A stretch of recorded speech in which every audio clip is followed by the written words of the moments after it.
Hola, muy buenas a todos. Estamos en un nuevo video ciclo de lectura.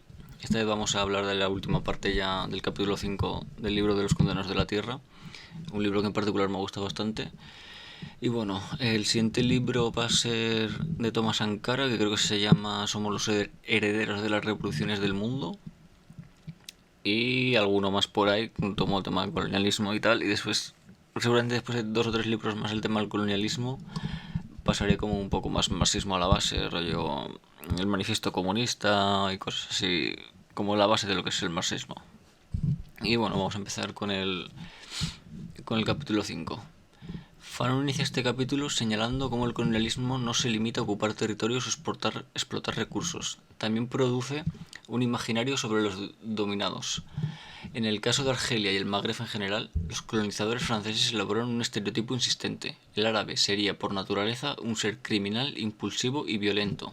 Esta visión circulaba en periódicos, discursos oficiales, manuales de criminología e incluso en los diagnósticos psiquiátricos de la época. El colono describía al norafricano como alguien incapaz de controlarse, gobernado por instintos brutales y propenso a caer en delitos sanguinarios sin motivo aparente. La prensa colonial difundía constantemente casos de robos, asesinatos o peleas organizadas por musulmanes, reforzando la idea de que se trataba de un pueblo primitivo, peligroso e incapaz de civilizarse. Este retrato no era casual, tenía una función política muy clara. Si el colonizado era percibido como un criminal nato, entonces la dominación colonial aparecería como un mal necesario. La policía, la cárcel, la represión masiva quedaban justificadas como medidas de orden público, ante una población que, supuestamente, no entendía otra cosa que la fuerza. En este sentido, la imagen del árabe criminal no era simplemente un prejuicio cultural, era un arma ideológica que servía para legitimar la violencia colonial y para naturalizar la idea de que los pueblos del Magreb no estaban preparados para gobernarse por sí mismos. Fanon subraya que este mecanismo de estigmatización no solo circulaba en Europa. En la propia Argelia, el colonizado terminaba recibiendo ese mensaje una y otra vez, hasta interiorizarlo de alguna manera. Así el estigma colonial se transformaba en un espejo deformado en el que el pueblo dominado terminaba viéndose reflejado. Tras exponer cómo el colonialismo construye al norafricano como un ser criminal por naturaleza, Fanon da un paso más. Explica que esta imagen no surge de la nada, sino que se alimenta de la realidad misma creada por el régimen colonial. La vida del colonizado está marcada por la miseria, la humillación y la represión. El barrio europeo, con sus calles amplias, limpias, contrasta con la Medina superpoblada y sin servicios. El trabajo digno es inaccesible para la mayoría, y la policía funciona como una presencia constante que recuerda al colonizado que su vida no le pertenece. En ese contexto, la violencia individual, peleas, ajustes de cuentas, pequeños delitos, no aparecen como un instinto natural del árabe, sino como una respuesta deformada a la violencia estructural que lo rodea. Fanon señala que, bajo el colonialismo, la vida cotidiana está atravesada por frustraciones permanentes: el hambre, la falta de trabajo, la discriminación, el desprecio abierto del colono. Esta presión constante genera explosiones de rabia, que a menudo no encuentran un cauce político organizado y terminan expresándose en formas de criminalidad. Lo que para el colono es prueba del salvajismo del árabe, para Fanon es el resultado de una situación social asfixiante. No se trata de una herencia biológica ni cultural, sino de un producto histórico del colonialismo. Dicho de otro modo, no es que el magrebí nazca criminal, sino que es empujado a la violencia por un sistema que le niega toda dignidad y toda posibilidad de desarrollarse de otra manera. Esta lectura le permite a Fanon invertir el argumento colonial. Allí donde el dominador ve barbarie, él ve un síntoma social. Allí donde la prensa occidental, colonial, habla de instinto criminal, Fanon muestra una reacción desesperada ante la opresión. El crimen no es la causa de la dominación, sino su consecuencia.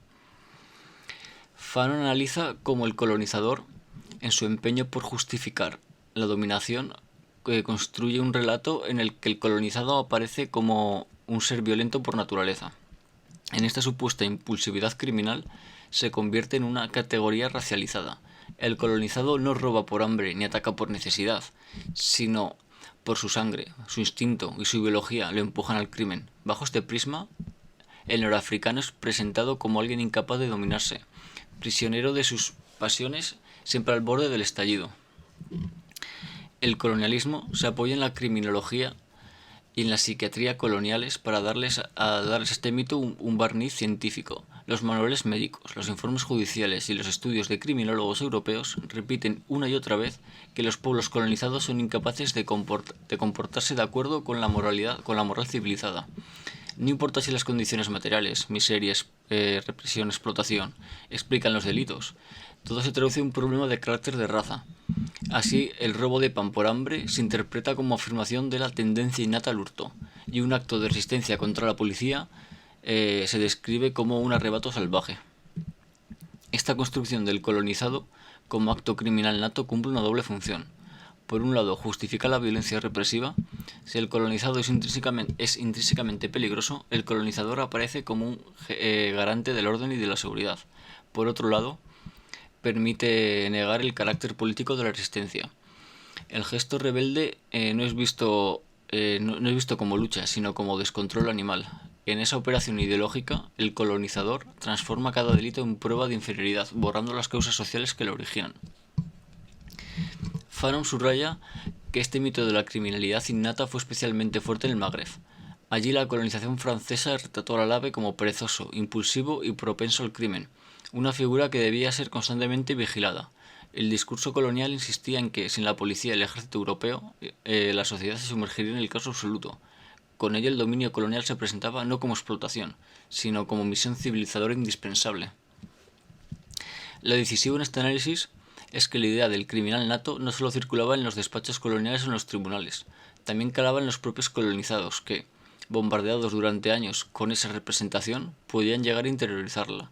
La repetición constante de que eran seres inferiores, violentos y peligrosos les hacía dudar de sí mismos, generando un sentimiento de culpa o vergüenza que debilitaba la confianza colectiva. Fanon desmonta este mito mostrando su carácter profundamente político. Lo que el colonizador llama impulsividad criminal es, en gran medida, la respuesta desesperada de una población aplastada por la miseria y la violencia colonial. Allí donde no hay pan, tierra ni justicia, la transgresión no es un instinto, sino consecuencia. Lo que aparece como salvajismo es, en realidad, la traducción distorsionada de una presión estructural. Fanon profundiza en la idea de que la llamada impulsividad criminal del colonizado no es innata, sino producto directo de las condiciones materiales creadas por el colonialismo. La miseria, la marginación y la represión no solo generan hambre y pobreza, sino también comportamientos que, vistos desde fuera, aparecen como desviados. El colonialismo destruye los sistemas tradicionales de organización, rompe las solidaridades comunitarias y arruina las economías locales. En ese vacío, la vida cotidiana del colonizado se reduce a la supervivencia inmediata. El robo, el contrabando, la violencia interpersonal o las conductas consideradas antisociales no nacen de una esencia criminal, sino de un entorno donde las necesidades básicas están negadas. Cuando la estructura social no ofrece oportunidades de trabajo, tierra o reconocimiento, la transgresión se convierte en salida obligatoria. Fanon explica que muchos de estos comportamientos no tienen un carácter político consciente, pero expresan de manera indirecta la violencia acumulada por la dominación. El colonizado, incapaz de enfrentar directamente al aparato colonial, ejército, policía, tribunales, descarga su frustración en forma de violencia que parecen desordenadas. Peleas entre vecinos, enfrentamientos tribales, delincuencia juvenil. Para el colonizador todo esto confirma la idea de que el colonizado, como ser violento, para Fanon, es el efecto distorsionado de una opresión que no deja cauces de expresión legítimos. En este contexto, la criminalidad funciona como una especie de espejo invertido de la dominación. Lo que el colonizador denuncia como prueba de barbarie es, en realidad, la huella de su propia violencia estructural. La prisión colonial está llena de pobres que han robado para comer, de jóvenes castigados por enfrentarse a la policía, de hombres y mujeres atrapados en una red judicial diseñada para confirmar la inferioridad del colonizado. Fanon insiste en que, si se quiere entender la violencia del colonizado, hay que mirar primero la violencia del colonizador. No se trata de patologías individuales, sino de respuestas sociales a un sistema que convierte la vida en pura lucha por la subsistencia. La cárcel colonial, lejos de ser un espacio de rehabilitación, es la prolongación del dominio, un lugar donde se encierra a los oprimidos para reforzar el mito de su criminalidad. Con esta reflexión, Fanon desarma la idea colonial de que el colonizado elige el crimen por naturaleza. Lo que llama impulsividad es en verdad una consecuencia de la opresión sistemática. La desviación no está en el colonizado, sino en las estructuras coloniales que lo reducen a una existencia sin horizontes. Fanon explica que la llamada impulsividad criminal del colonizado empieza a transformarse cuando surge la lucha de liberación nacional. Lo que antes era violencia desordenada dirigida contra vecinos, familiares o miembros de la misma comunidad, se canaliza hacia un objetivo común, el enfrentamiento con el colonialismo. El paso no es automático ni inmediato. Durante un tiempo las tensiones siguen descargándose de formas dispersas, robos, peleas, ajustes de cuentas, pero la aparición de un movimiento político organizado ofrece a esas energías acumuladas un cauce distinto. El mismo joven que antes era visto como un delincuente puede convertirse en combatiente. La misma destreza con la que robaba en la ciudad ahora se utiliza para infiltrar mensajes, transportar armas o atacar posiciones coloniales. Fanon subraya que esta conversión tiene un efecto regenerador. El colonizado descubre que su violencia ya no es una descarga ciega, sino una acción con sentido histórico. Golpear al colono no es lo mismo que golpear a un vecino. La lucha anticolonial transforma el odio en acción política, la frustración en disciplina, la desesperación en esperanza. La violencia que antes corroía a la comunidad, ahora la cohesiona. El movimiento de liberación cumple aquí un papel decisivo. Ofrece estructura, organización y dirección. Allí donde antes había delincuencia y cárcel, ahora surgen células de resistencia y ejércitos populares. El colonizado ya no se siente un criminal aislado, sino parte de una causa colectiva que da dignidad a su sacrificio. Fanon insiste en que este tránsito no es un simple cambio de escenario, sino un proceso profundo de subjetivización. El colonizado, que antes interiorizaba la imagen de inferioridad transmitida por el colono, eres impulsivo, eres criminal, eres incapaz de controlarte, se redescubre como actor consciente. Y en la lucha organizada, la violencia ya no es prueba de atraso, sino de motor de emancipación. Así, la guerra de liberación convierte lo que el colonizador describía como desorden en una forma superior de orden político. La cárcel deja de ser la prueba de la criminalidad del colonizado, para convertirse en símbolo de represión contra un pueblo en lucha. Y la violencia que antes parecía autodestructiva se revela como energía histórica al servicio de la liberación. Fanon enfatiza que la entrada en la lucha armada tiene un efecto psicológico profundo en el colonizado. La violencia, que antes era vivida como un impulso desordenado y condenado como crimen, se convierte ahora en catarsis, en una liberación interior frente a años de humillación y sometimiento. Durante la dominación colonial, el colonizado cargaba con una doble opresión, la material, que lo mantenía en la miseria, y la simbólica, que lo definía como un ser violento, irracional y atrasado. Esta etiqueta, representada en la prensa, en la escuela y en los tribunales, se interiorizaba hasta convertirse en parte de la autoimagen. El colonizado llegaba a creer que realmente era incapaz de disciplina y de pensamiento político. La guerra de liberación rompe con esa versión degradante. El uso consciente de la violencia contra el colono le permite al oprimido reapropiarse de sí mismo. Al enfrentarse al ejército, al policía, al administrador, ya no es un criminal, sino un combatiente. La violencia deja de ser una vergüenza individual para transformarse en una virtud colectiva, reconocida y valorada por la comunidad. Fanon describe esta experiencia como una verdadera reconstrucción del sujeto. El colonizado ya no se siente un paria, sino un hombre o una mujer dignos, capaces de decidir su destino. Descubre que el miedo que antes lo paralizaba puede convertirse en coraje, que la energía que antes lo hundía en peleas internas puede servir para expulsar al opresor. Este proceso también fortalece la solidaridad. Allí donde antes había desconfianza y rivalidad, ahora se generan vínculos de confianza. El combatiente comparte riesgos, alimentos y refugio con otros. Aprende a coordinar, a obedecer y a mandar. La violencia organizada crea disciplina y comunidad, rasgos que desmienten por completo el estereotípico colonial de la impulsividad criminal. En última instancia, Fanon sostiene que la violencia anticolonial cumple una función sanadora. Cura la fractura psicológica producida por la opresión. El colonizado se reconoce como sujeto político, no como criminal. Y en esta transformación individual se anuncia también la posibilidad de una transformación colectiva, el nacimiento de un pueblo nuevo, de una conciencia de dignidad reconstruida a partir de la lucha.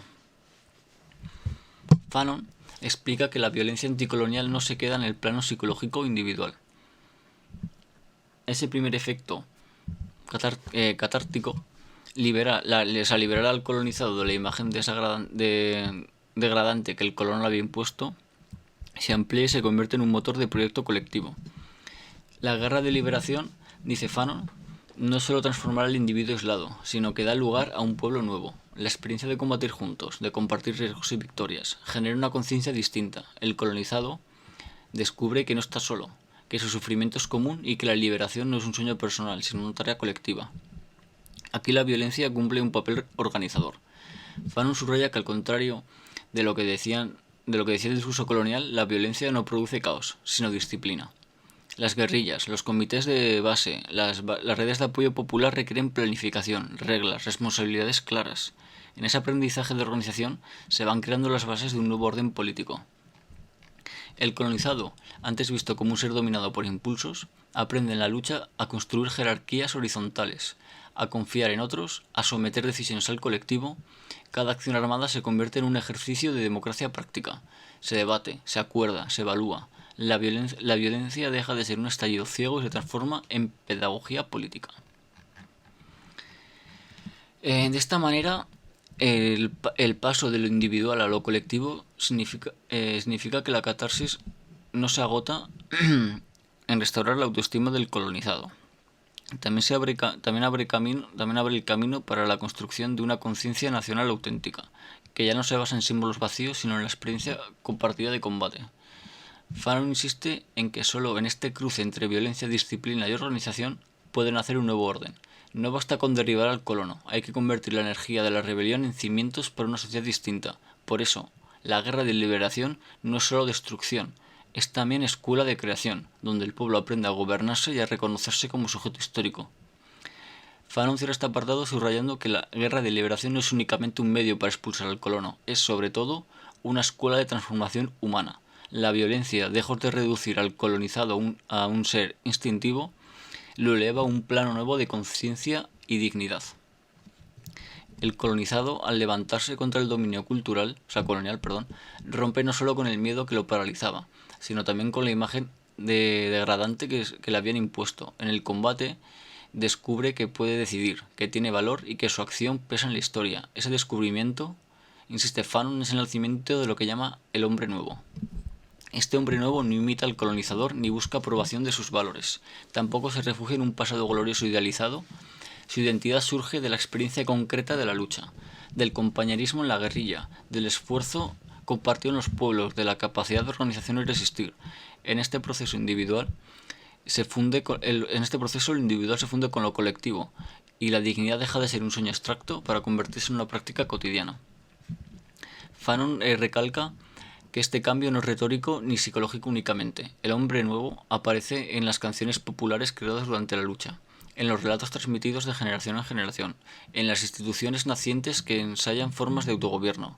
Es, por tanto, una transformación material y cultural que afecta tanto a la visión del mundo como a la vida diaria.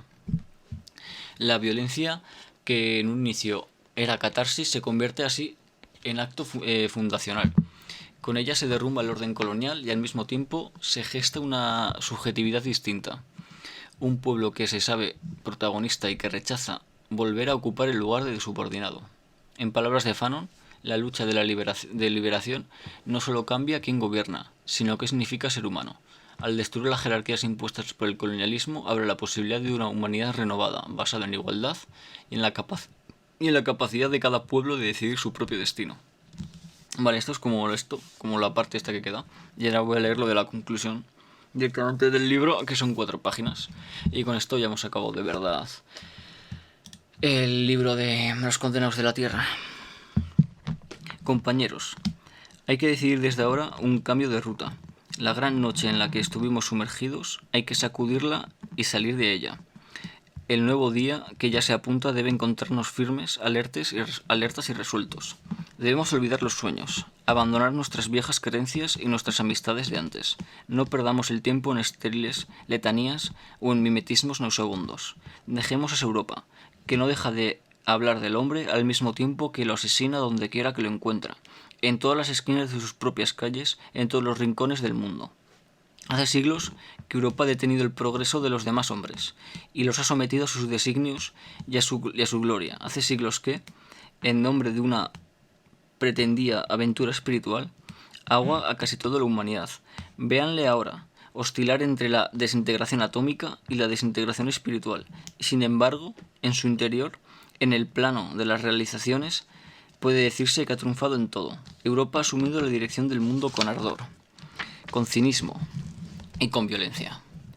Y vean cómo se extiende y se multiplica la sombra de sus monumentos. Cada movimiento de Europa ha hecho estallar los límites del espacio y de los pensamientos. Europa ha rechazado toda humildad, toda modestia, pero también toda solicitud, toda ternura. No se ha mostrado parsimoniosa con el hombre, sino con el hombre. Mezquina, carnicera, homicida, sino con el hombre. Entonces, hermanos, ¿cómo no comprender que tenemos algo mejor que hacer que seguir a esa Europa? Esa Europa que nunca ha dejado de hablar del hombre, que nunca ha dejado de proclamar que solo le preocupaba el hombre. Ahora sabemos con qué sufrimientos ha pagado la humanidad cada una de las victorias de su espíritu. Compañeros, el juego europeo ha terminado definitivamente. Hay que encontrar otra cosa.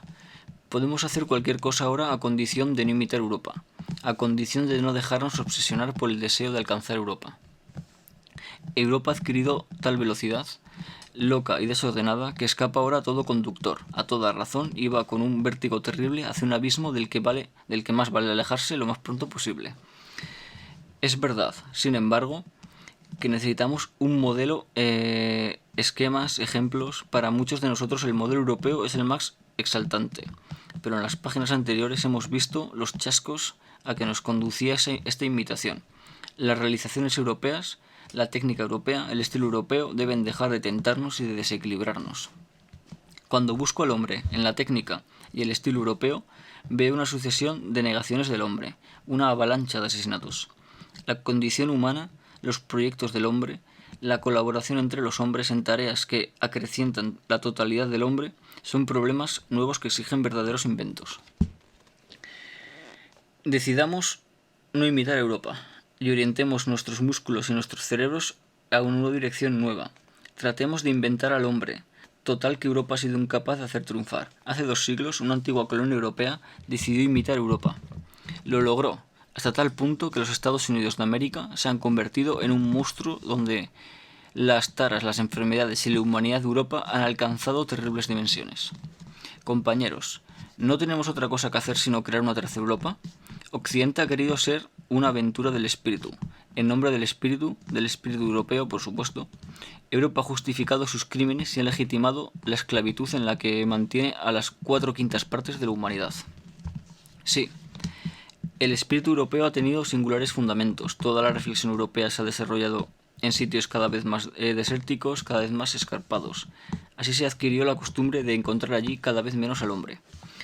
Un diálogo permanente consigo mismo, un narcisismo cada vez más obsceno, nos ha dejado de preparar el terreno a un cuasi delirio, donde el trabajo cerebral se convierte en un sufrimiento, donde las realidades no son ya las del hombre vivo, que trabaja y se fabrica a sí mismo, sino palabras, diversos conjuntos de palabras. Las tensiones surgidas de los significados contenidos en las palabras.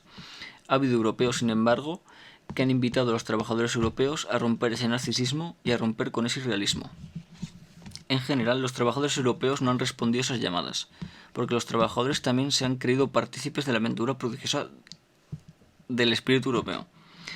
Todos los elementos de una solución de los grandes problemas de la humanidad han existido en distintos momentos en el pensamiento de Europa, pero los actores de los hombres europeos no han respondido a la misión que les correspondía, y que consistía en posar violentamente sobre esos elementos, en modificar su aspecto, su ser, en cambiarlos, en llevar finalmente el problema del hombre a un nivel incomparablemente superior. Ahora asistimos a un estancamiento de Europa. Huyamos, compañeros.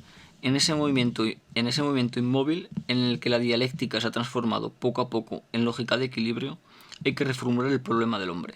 Hay que reformular el problema de la realidad cerebral, de la masa cerebral, de toda la humanidad cuyas conexiones hay que multiplicar, cuyas redes hay que diversificar y cuyos mensajes hay que rehumanizar. Hermanos, tenemos demasiado trabajo para divertirnos con los juegos de retaguardia. Europa ha hecho lo que tenía que hacer y en suma lo ha hecho bien. Dejemos de acusarla, pero digámosle firmemente que no debe seguir haciendo tanto ruido. Ya no tenemos que temerla, dejemos pues de envidiarla. El tercer mundo está ahora frente a Europa como una masa colosal, cuyo proyecto debe tratar de resolver los problemas a los cuales Europa no ha sabido aportar soluciones. Pero entonces, no hay que hablar de rendimientos, de intensificación, de ritmo, no se trata de volver a la naturaleza. Se trata concretamente, de no llevar a los hombres por direcciones que los mutilen, de no imponer al cerebro ritmos que rápidamente lo menoscaban y lo perturban. Con el pretexto de alcanzar Europa, no hay que forzar al hombre, hay que arrancarlo de sí mismo, de su intimidad. No hay que quebrantarlo, no hay que matarlo. No queremos alcanzar a nadie, pero queremos marchar constantemente de noche y de día en compañía del hombre, de todos los hombres. Se trata de no alargar la caravana, porque entonces cada fila apenas percibe a la que precede, y los hombres que se reconocen ya se encuentran cada vez menos, se hablan cada vez menos. Se trata para el tercer mundo de reiniciar una historia del hombre que tome en cuenta al mismo tiempo las tesis, algunas veces prodigiosas, sostenidas por Europa, pero también los crímenes de Europa, el más odioso de los cuales habría sido en el seno del hombre, el descuartecimiento patológico de sus funciones y la desintegración de su unidad, dentro del marco de una colectividad, la ruptura. La estratificación, las tensiones sangrientas alimentadas por las clases, en la inmensa escala de la humanidad. Por último, los oídos raciales, la esclavitud, la explotación y sobre todo el genocidio no sangriento que representa la exclusión de 1.500 millones de hombres. No rindamos, pues, compañeros, un tributo a Europa, creando estados, instituciones y sociedades inspirados en ellas. La humanidad espera algo más de nosotros que esta imitación caricaturesca y en general obscena. Si queremos transformar a África en una Europa, América en una Europa, confiemos entonces en los europeos, los destinos de nuestros países. Sabrán hacerlo mejor que los mejores dotados de nosotros. Pero si queremos que la humanidad avance con audacia, si queremos elevarla a un nivel distinto del que le ha impuesto Europa, entonces hay que inventar, hay que descubrir. Si queremos responder a la esperanza de nuestros pueblos, no hay que fijarse solo en Europa. Además, si queremos responder a la esperanza de los europeos, no hay que reflejar una imagen, a un ideal de su sociedad y de su pensamiento, por los que sienten de cuando en cuando una inmensa náusea. Por Europa, por nosotros mismos y por la humanidad, compañeros, hay que cambiar de piel, desarrollar un pensamiento nuevo, tratar de crear un hombre nuevo. Bueno, gente, y con esto ya se ha acabado el libro de los condenados de la tierra, un libro que a todo el mundo recomendaría leer y me ha gustado. Y no mucho más, la verdad. El siguiente libro será el de Thomas Sankara y es probable que, no lo sé, pero imagino que es a partir de la semana que viene. O sea, de la semana que viene de que este vídeo esté publicado. Igual empieza a hacer algún directillo en Twitch, que sea 45 minutos leyendo algo, no lo sé, la verdad. Ya me plantearé. Pero bueno, para que me vea, que le vaya muy bien el día.